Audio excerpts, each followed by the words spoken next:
Hey, do-it-yourself Steve here. Had a little project people might be interested in. I'll show you what I did here. It didn't take real long.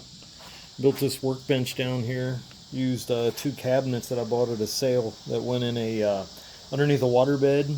Kind of double checked all the guides in there, greased the guides, made sure they worked. Would have liked that ball bearings, but hey, you can't have everything. So anyway, went ahead and incorporated them into this big frame. Put OSB up here for now. Put some sealer on it. Got all that at a garage sale for a little bit of nothing. So put two coats on sealer for now. Won't stain. Plan on sheeting that with a piece of aluminum, maybe fine diamond plate, and put it upside down like that with the machines on it. See what I did down here at the bottom? Sheeted this in down here. Like painting that white, so once I get it inside the shop, even though I slide stuff on it, it's bright and shows up. So went ahead and built this. Put caster wheels down here on the bottom. Should have used a little bit better ones. Maybe I'll change them at some point, but at least it is movable to roll it around. So show you what I did down here. Down here on the end, take a look here.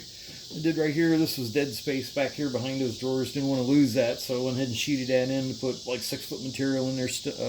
Maybe wood, steel, who knows what you might put in there, but at least you get access to it. So go ahead and get this in, get her filled full of tools, get my machines hooked on top, and see where I got to go with it. If I put machines on top and run vacuums on them, so the reason I put this on didn't go too expensive right now, because I'll probably have to drill holes in there and run vacuum holes through there and put my vacuums underneath if I decide to go that way.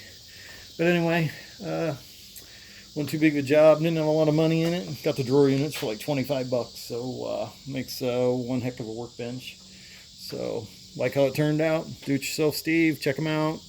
Later.